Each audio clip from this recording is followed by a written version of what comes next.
बिस्मिल्लाहिर्रहमानिर्रहीम। अस्सलामुअलैकुम नाज़रीन अकराम, नई वीडियो में आपको खुश आमदीद कहते हैं। इसराइली अदालत की जानिब से फ़लस्तीनियों के खिलाफ एक और बड़ा फैसला। मस्जिद अक्सा में यहूदियों को इबादत की इजाज़त दे दी गई।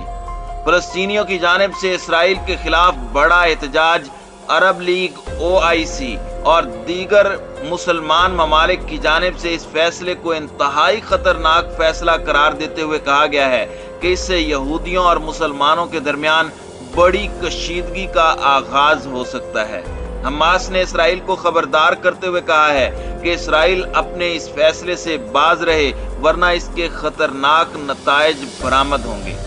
इस वक्त ताज़ा तरीन सूरत हाल क्या है, इस पर हम आज की वीडियो में बात करेंगे। ताहम वीडियो की तफसील में जाने से पहले चैनल पर नए आने वाले दोस्तों से गुजारिश है कि हमारे चैनल को सब्सक्राइब कर लें, बेल आइकन पर क्लिक कर लें, ऑल नोटिफिकेशंस को ऑन कर लें ताकि हमारी नई आने वाली वीडियोस आपको बर वक्त मिल सकें। नाज़रीन कराम, इसराइली जज की जानिब से मस्जिद अक्सा के कंपाउंड में यहूदियों को इबादत की इजाज़त देने पर फ़लस्तीनियों में शदीद गम और गुस्सा पाया जाता है। वक्फ इस्लामी उमूर कौंसिल ने जज बल्हा बलहूम के इस फैसले को गैर कानूनी और इश्तिआल अंगेज करार दिया है, जबकि फ़लस्तीन के वज़ीर आज़म मोहम्मद अश्तिया ने इसराइल को ऐसे किसी इक़दाम पर अमल दरामद करने से खबरदार किया है। वक्फ इस्लामी ने मज़कूरा जगह पर महदूद मुद्दत के लिए यहूदियों को इबादत की इजाज़त दी थी।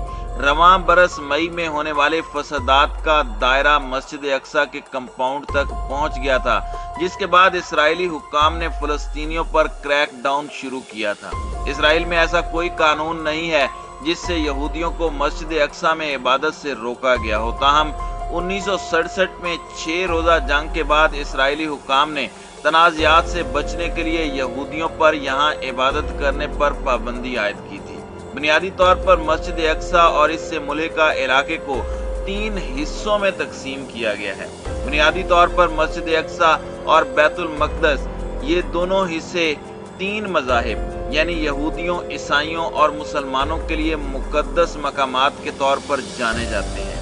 मस्जिद अक्सा के 3 हिस्सों में से एक हिस्से पर मुसलमान काबिज हैं और मुसलमानों को मस्जिद अक्सा में इजाज़त दी गई है, लेकिन अब हालिया कानून के बाद यहूदी मस्जिद अक्सा में दाखिल होकर वहां इबादत कर सकते हैं।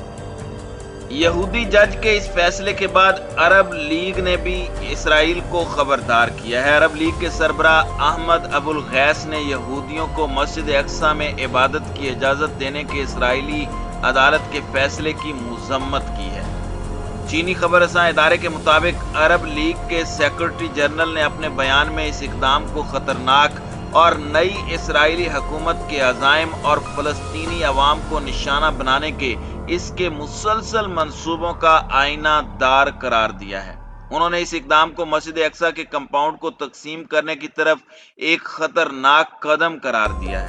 उन्होंने कहा कि इसराइली पॉलिसियां बशमूल अदालती फैसलों से फ़लस्तीनियों के मुश्तइल होने का खतरा है और इससे फ़लस्तीनियों के मजहबी जज्बात मजरूह होंगे। उन्होंने बैनुल अक़वामी बिरादरी पर जोर दिया कि वह मकबूजा बैतुल मक़दस की कानूनी और तारीखी हैसियत को बरकरार रखने की जिम्मेदारी अदा करे। फ़लस्तीन ने यहूदियों को मस्जिद अक्सा में इबादत की इजाज़त देने के इसराइली फैसले की मज़म्मत की है। फ़लस्तीनी वज़ारत ख़ारजा ने एक बयान में कहा कि इसराइली अदालत का फैसला मस्जिद अक्सा और फ़लस्तीन के खिलाफ वाज़े जारहियत है। ये फैसला मस्जिद अक्सा और इसकी कानूनी और तारीखी हैसियत को खतरनाक नताइज की तरफ ले जाएगा। उन्होंने कहा कि इस फैसले का मुकाबला करने के लिए तमाम सियासी और सफारती इक़दामात किए जाएंगे। बयान में कहा गया कि फ़लस्तीनी वज़ारत ख़ारजा इलाकाई और बैनुल अक़वामी सतह पर उर्दन, अरब लीग और इस्लामी ताउन तंजीम OIC के साथ इस सिलसिले में कोशिशों को मरबूत करेगी। इस्लामी जिहाद के सेक्रेटरी जनरल का कहना है कि इसराइल के साथ दोस्ती करने और दुश्मनों के साथ ताल्लुकात इस्तेवार करने वाले ममालिक फ़लस्तीनी कौम के साथ गद्दारी के मुर्तकिब हो रहे हैं। मरकज़ इत्तलाआत फ़लस्तीन के मुताबिक इस्लामी जिहाद के सेक्रेटरी जनरल ने जमात के 34वें यौम तासीस के मौके पर فلسطینی قوم کے نام اپنے پیغام میں کہا کہ فلسطینی اور پورے خطے کے مسلمان اور عرب ممالک کو قابض دشمن کے خلاف متحد ہونا چاہیے اور فلسطینی قوم کی وحدت کو برقرار رکھنے کے لیے مستقل رابطے برقرار رکھنے چاہیے۔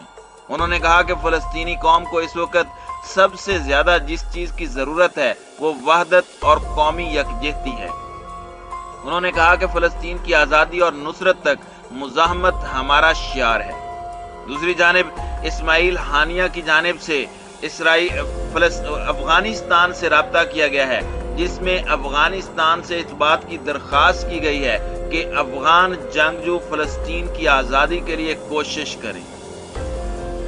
طالبان کے حوالے سے یہودی برادری اس خوف میں مبتلا ہے کہ اگر افغانستان کے اندر قیام امن ہو جاتا ہے تو اس کے بعد افغان طالبان کسی وقت بھی اسرائیل کے اندر داخل ہو سکتے ہیں اور اسرائیل کی بینڈ سے بینڈ بجا سکتے ہیں۔ فلسطینی مزاحمتی تحریک حماس کے سربراہ اسماعیل ہانیہ نے ایک تقریر کے دوران حماس کے سیاسی دفتر کے سربراہ کا کہنا تھا کہ امریکی صدر جو بائیڈن اور خود ساختہ صہیونی ریاست کے وزیر اعظم نفتالی بینٹ فلسطین کے سلسلے میں کسی قسم کے سیاسی راہ حل کو کبھی تسلیم نہیں کریں گے۔ انہوں نے کہا کہ جنگ و جارحیت کی راہ میں ان دونوں کی پالیسیاں بدلنے والی نہیں ہیں۔ حماس کے رہنما کا کہنا تھا کہ صہیونی حکومت غزہ اور مغربی کنارے میں اپنی جارحانہ پالیسیوں، فلسطینیوں کی زمینیں ہڑپنے اور ان کے حقوق کی پامالی کا سلسلہ بدستور جاری رکھے ہوئے ہے۔ اسماعیل ہانیہ کا کہنا تھا کہ میرا ماننا یہ ہے کہ اسرائیل کے سلسلے میں امریکہ کی پالیسیوں میں کسی قسم کی تبدیلی نہیں آئے گی، کیونکہ ان دونوں کے بہت سے مفادات آپس میں جڑے ہوئے ہیں اور وہ ان سے چشم پوشی نہیں کر سکتے۔ خود ساختہ صہیونی حکومت کے ساتھ بعض عرب حکام کے دوستانہ معاہدوں پر تبصرہ کرتے ہوئے انہوں نے کہا کہ حماس کو اس قسم کی قربتوں پر بڑا افسوس ہے، خاص طور پر UAE، بحرین اور سعودی عرب پر، جنہوں نے حالیہ ہونے والی فلسطین اسرائیل جنگ میں فلسطینیوں کی کسی قسم کی مدد نہیں کی۔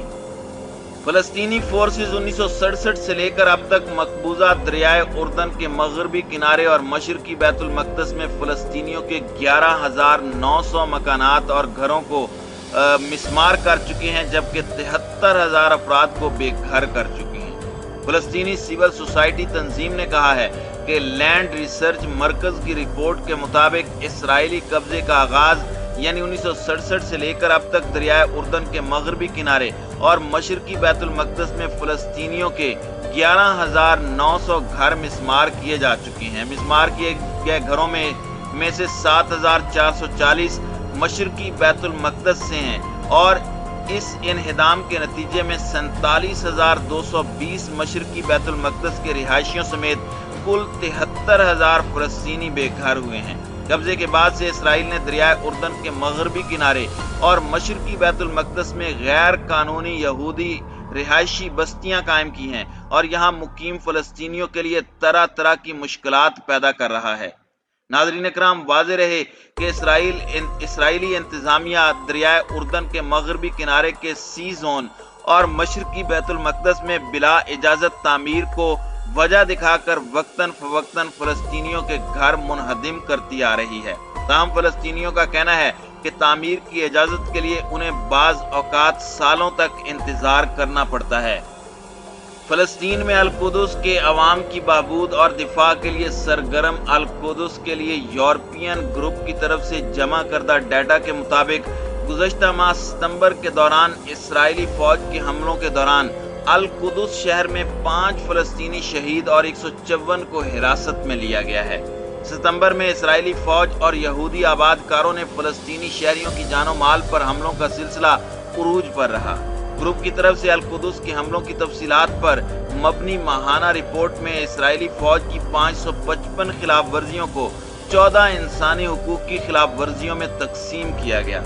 رپورٹ میں اس بات کی نشاندہی کی گئی کہ ان کی خلاف ورزیوں کی اکثریت فلسطینیوں کی گاڑیوں پر حملوں کی شکل میں دیکھی گئی، جس کے نتیجے میں 27.7% کی گرفتاریاں عمل میں لائی گئیں۔ رپورٹ اس ماہ اسرائیلی فوج نے القدس کے محلوں میں مقبوضہ میں کی طرف سے فائرنگ کے 32 واقعات کا بھی انکشاف کیا ہے۔